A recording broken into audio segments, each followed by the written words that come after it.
Beliau melanjutkan di dalam kitabnya Adab Sholihul Murid. Beliau berkata,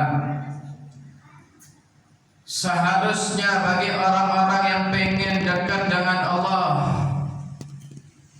harus ia adalah tidak memperbanyak makan kecuali dalam keadaan lapar, tidak tidur kecuali dalam keadaan betul-betul ngantuk, dan tidak berbicara kecuali diperlukan, tidak bergaul dengan siapapun kepada orang manapun kecuali dapat mendatangkan faedah dan manfaat daripada persahabatannya.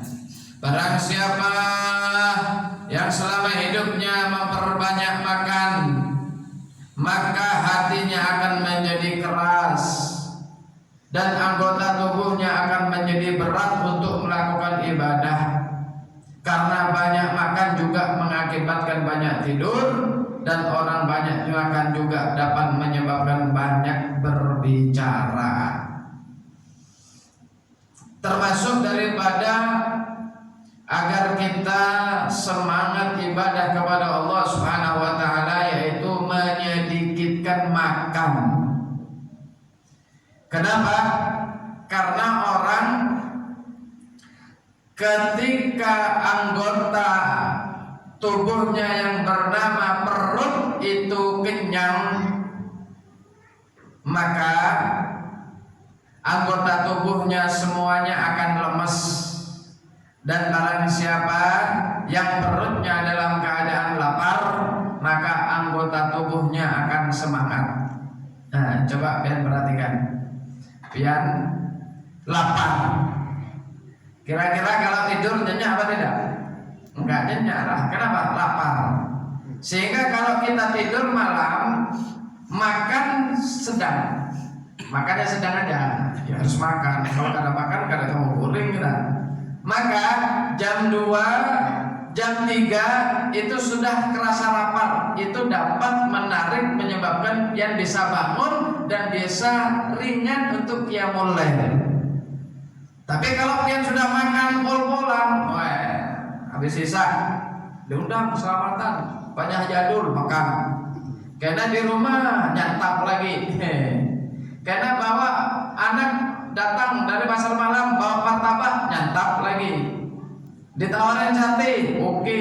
Maka ketika perut betul-betul kenyang, maka anggota tubuh akan kayak lemes gitu, sehingga dia akan malas untuk melakukan aktivitas, malas untuk melakukan kegiatan, lebih-lebih ibadah kepada Allah Subhanahu wa taala.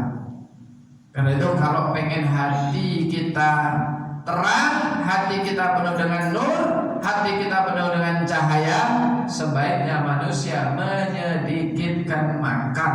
Itulah yang dilakukan oleh Nabi Muhammad sallallahu alaihi wasallam dan para sahabat dan para wali-walinya Allah Subhanahu wa taala. Jamaah yang dirahmati Allah Subhanahu wa taala, tidak ada manusia yang lebih jelek sesuatu untuk dipenuhi kecuali perutnya dari barang yang halal. Jadi tidak ada sesuatu yang paling jelek untuk dipenuhi. Biar menuhin rekening gak ada masalah, menuhin tabungan gak ada masalah, biar nabung sampai sugih gak ada masalah. Tapi yang jadi masalah adalah ya, tempat yang paling jelek untuk dipenuhi adalah perut. Tempat yang paling jelek untuk dipenuhi adalah perut. Kalau sudah perut ini kebanyakan makan tidak terkontrol, maka orang tersebut ya pertama dia akan malas ibadah. Yang kedua, dia akan sering kena penyakit. Karena apa? Sumbernya penyakit adalah perut. Sumbernya penyakit adalah perut. Kok bisa, Beb? Karena semua penyakit itu dari makanan. Kolesterol dari mana? Makanan. Asam urat dari mana?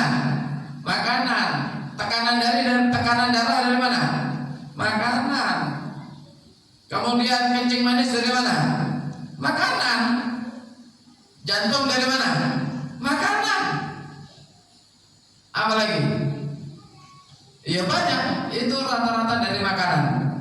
Karena itu Rasulullah SAW berkata, bersabda, barang siapa yang menjaga perutnya maka dia akan sehat zahir dan batin. Ibadahnya akan giat dan badannya akan sehat maksudnya.